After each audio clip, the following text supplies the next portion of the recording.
Hello, this is Jeff from Studio 41 Gaming, and I'm finally back with another Smite video, and we're looking at Ullr, the Hunter. And this is what I've got built for him. And warning you, apparently Smite has changed a lot of stuff with some items, so this build may look a little weird, but it's not too bad. Let's get into it though. One thing that hasn't changed at all, Transcendence, I should say, is still the best hunter item in the game. So start with that, number one.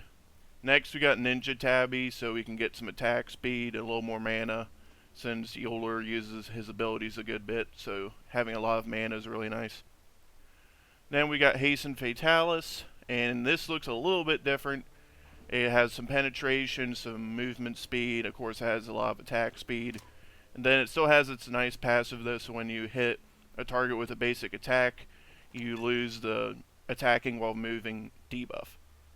Next we've got Executioner for physical power, attack speed, and then constant hits on your enemies lowers their protections, which is what you really want. That's really what you want Executioner for. And now we've got Wind Demon.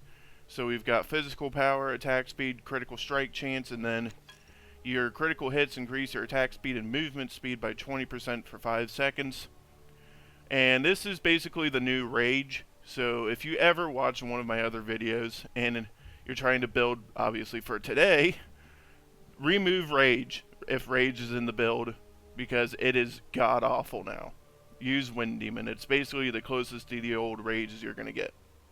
And then of course we've got Deathbringer. It still hasn't changed at all. Physical power, critical strike chance, and of course more damage. And now they have changed Relics a little bit, so just go for this. Purification Beads Upgrade. There's basically, from what I understand, no downside from picking this as opposed to the normal Purification Beads. And then Aegis Amulet Upgrade, or Sanctuary, whichever you want to call it. I still call it Sanctuary, but this is what your other one you're going to want for Ullr. Now for abilities, I just use the default build. It's fine. I don't have any issue with it. The passive is whenever Ullr uses an ability in like one stance, the cooldowns in his opposite stance are reduced. Now, I'll just tell you now, Ullr doesn't have an ult. He can go back and forth between wielding his bow weapon or his axes. And when he's ranged and using his bow, when you switch to it, it removes disarms and he gains additional attack speed. And when he switches to his axes, it removes disarms and he gains lifesteal. So whenever you're in the bow form, you get more attack speed. Whenever you're in the axe stance, you gain lifesteal. Now, his number one ability is Bladed Throw or his axe throw. When you're using his bow, it's just a line attack. It passes through enemies. And when he uses his axe, he throws an axe and it stuns if he hits an enemy. Now, that axe throw is actually really nice. Do not underestimate the axe throw.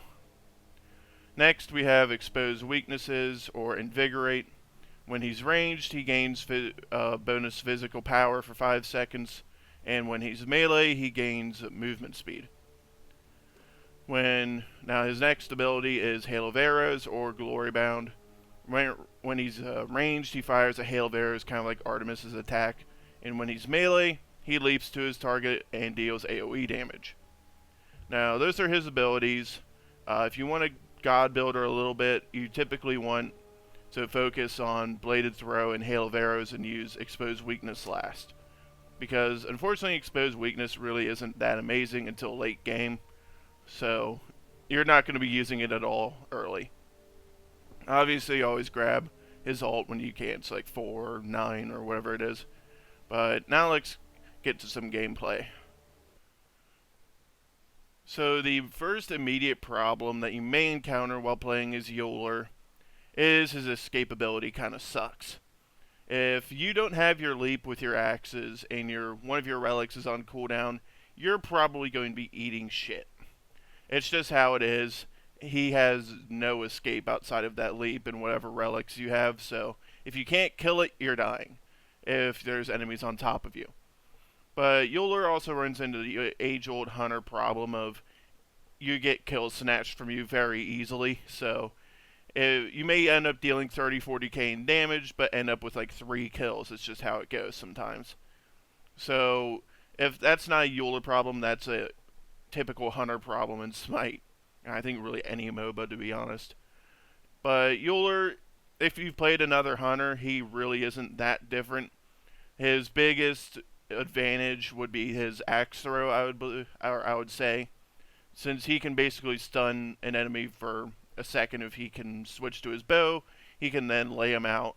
And again, that's more late game, since Ullr really gets stronger in the late game. He sucks early game. And since you're running Transcendence, you're obviously going to want to get to that as fast as possible and get your 50 stacks ASAP. And the only problem with that is that you have your basic attack speed, and you gotta wait until Ninja Tabi and Hastened Fatalis before you can really get a lot of attack speed. And once you get your Transcendence stacks, though, and obviously once you get into the late game with Executioner and Wind Demon, that's when Ullr, you can really start laying out pain, because his attack speed will be high enough, and once you use his Invigorate, you can start doing even more damage, and that's when Ullr becomes really good, is in the late game. So if by some miracle of God you ever get fed early as playing Ullr, like you get 2 or 3 kills and get Transcendence by the time you're like level 4 or 5, God help the enemy team, because with this build you will be flattening all of them. But thanks for watching, and hopefully, well, Ullr is kind of hard to play, so I may not see too many more Ullrs, but hopefully those of you who have wanted to try him out can try him out now. Thanks for watching.